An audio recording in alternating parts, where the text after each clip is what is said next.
एक समय की बात है। एक परिवार में 3 लोग रहते थे। रिंकी, उसकी माँ रामवती और एक बड़ा भाई लक्की।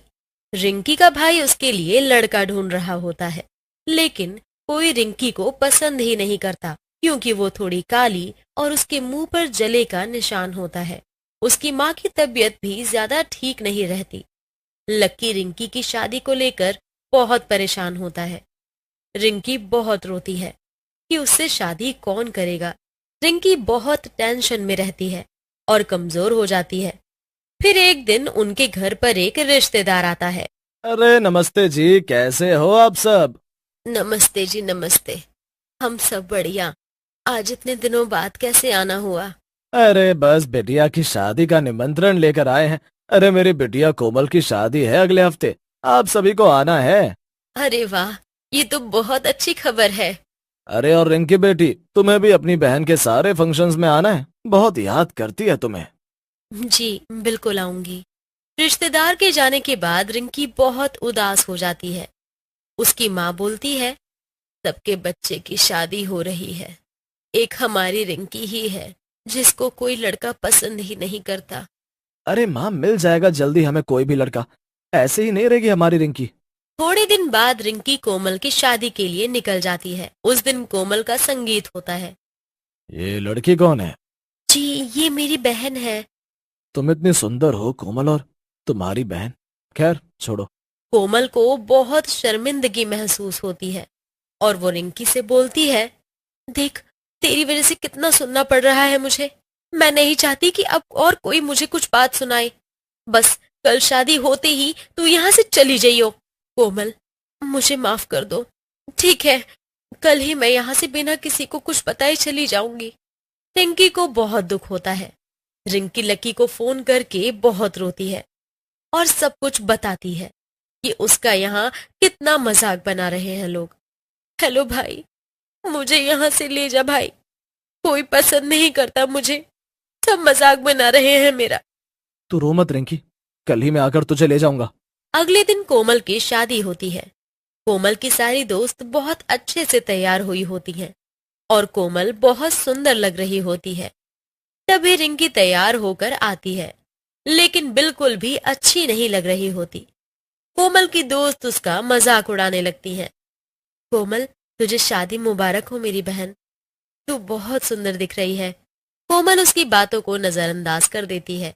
ये तो तैयार होकर भी अच्छी नहीं दिख रही। सब लोग रिंकी पर बहुत हंसते हैं और कोमल भी उस पर बहुत हंसती है। सब उसका मजाक उड़ाते हैं। रिंकी रोती रोती ऊपर कमरे में चली जाती है। काश मैं इस दुनिया में आई ही ना होती। क्यों हूं मैं ऐसी? क्यों मैं इतनी बदसूरत हूँ कि हर कोई हर वक्त मेरा मजाक उड़ाता रहता है? तभी रिंकी कूद कर आत्महत्या कर लेती है। तभी उसका भाई वहां पहुंचता है, पर बहुत देर हो चुकी होती है। उसकी बहन उसकी आंखों के आगे जमीन पर मरी पड़ी होती है। रिंकी, रिंकी, मेरी बहन, ये क्या कर दिया तूने। तुम लोगों ने मारा मेरी बहन को। उसका इतना मजाक बनाया, उसकी शादी को लेकर, उसकी शक्ल को लेकर। इतनी ही बुरी थी तो बुलाया ही क्यों था। हमारी कोई गलती नहीं है इसमें। तुम्हारी बहन ही है बदसूरत तो क्या करे। और यहाँ हंगामा करने की कोई जरूरत नहीं है। शादी है हमारे घर में तो चिल्लाओ मत, समझे। और फिर सब लोग चले जाते हैं। किसी को फर्क नहीं पड़ता। लकी जब घर आकर रिंकी की मौत की खबर अपनी माँ को देता है, तो उसके पैरों तले जमीन खिसक जाती है। वो भी खूब रोती है और अपने रिश्तेदारों को कोसती रहती हैं। हाय मेरी बच्ची, मेरी बेटी कहाँ चली गई तू हमें छोड़कर?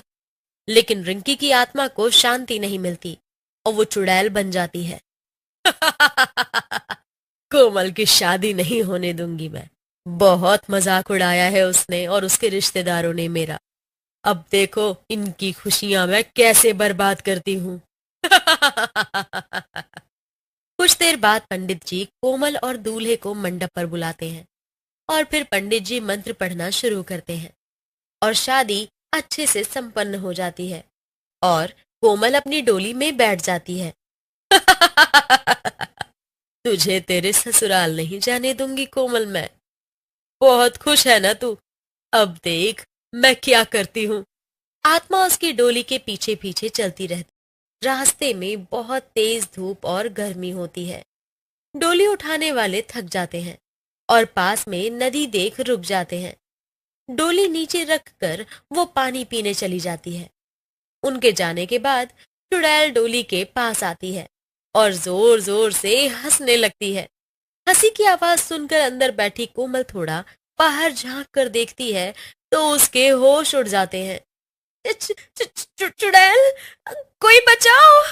सही मौका है तुझे यहाँ से ले जाने का।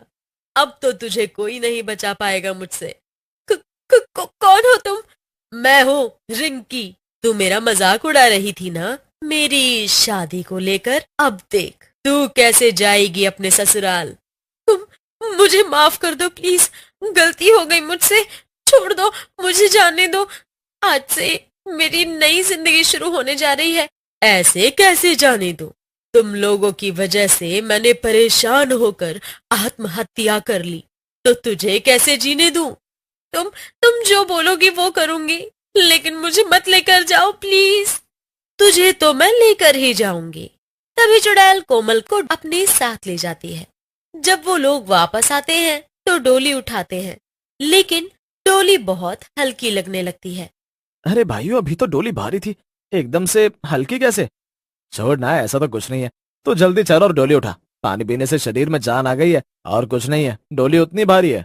वो लोग खाली डोली लेकर चले जाते हैं और फिर कोमल की ससुराल पहुंचकर डोली रख देते हैं।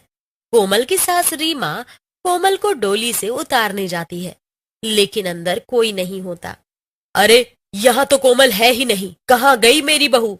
तुम लोगों को पता होगा कि कहाँ है कोमल। कहीं तुम लोगों ने ही तो नहीं कोमल को अगवा कर लिया? नहीं नहीं माताजी, हम तो बस एक बार रास्ते में पानी पीने नदी के पास गए थे, उसके बाद आए तो डोली हल्की लगने लगी, लेकिन हम सीधा यहाँ आ गए। फिर सभी लोग उसी रास्ते से कोमल को ढूंढने निकल जाते हैं और आवाज देकर उसको पुकारने लगते हैं, लेकिन कोमल कहीं नहीं मिलती।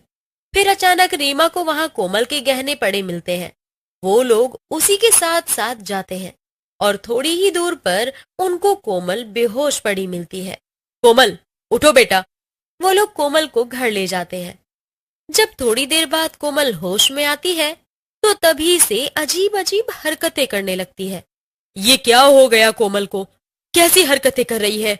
हमें तो कोई चुड़ैल का साया लगता है कोमल पर। सब लोग डर जाते हैं। फिर रीमा तांत्रिक को बुलाती है। देखो बाबा, हमारी बहू को क्या हो गया, ठीक कर दो इसको। इस पर चुड़ैल का साया है, कोमल चुड़ैल के कब्जे में है, इसीलिए ऐसी हरकतें कर रही है। फिर तांत्रिक अपने मंत्र पढ़ना शुरू करता है और कोमल को वश में लेने की कोशिश करता है। छोड़ दो मुझे। आ, आ, कौन है तू? चला जा यहाँ से। तू बता, तू कौन है और क्या चाहती है? तांत्रिक उस पर भभूत डालने लगता है। बता, वरना अच्छा नहीं होगा तेरे साथ। बता जल्दी। तभी रिंकी की आत्मा वहां प्रकट हो जाती है और सब सच बताने लगती है। मेरा नाम रिंकी है और मैं इसकी दूर की बहन हूँ। मैं सुंदर नहीं दिखती थी, इसलिए इसने मुझे अपनी शादी में बुलाकर मेरा मजाक बनाया। मेरी शक्ल की वजह से कोई शादी नहीं करना चाहता था। शादी के दिन इसने अपनी सहेलियों के साथ मिलकर मेरा खूब मजाक उड़ाया और मैं इतनी दुखी हो गई कि मैंने छज्जे से कूदकर अपनी जान दे दी।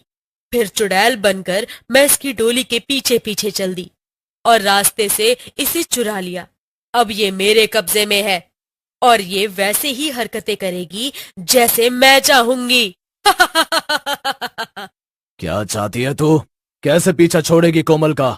मुझे भी शादी करनी है, ऐसे ही दुल्हन बनना है, और जब ऐसा होगा तभी मैं इसका पीछा छोड़ूंगी।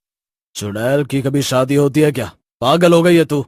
मैंने बता दिया बस, मैं क्या चाहती हूँ। ऐसा नहीं हुआ तो मैं इसी के साथ रहूंगी। तांत्रिक समझ जाता है कि इससे पीछा छुड़ाना आसान नहीं। वो फिर कोमल की सास से अकेले में बात करता है। अब बस तुम अपनी बहू कोमल का सब सामान जो उसने अपनी शादी पर पहना था वो सब लेकर एक लाल पोटली में बंद करके रात के 12 बजे कोमल के सर से 7 बार उतार कर पीपल के पेड़ के नीचे दफना देना। बस सब ठीक हो जाएगा। कोमल की सास बिल्कुल ऐसा ही करती है और चुड़ैल उस दिन के बाद से उसी पेड़ पर रहने लगती है।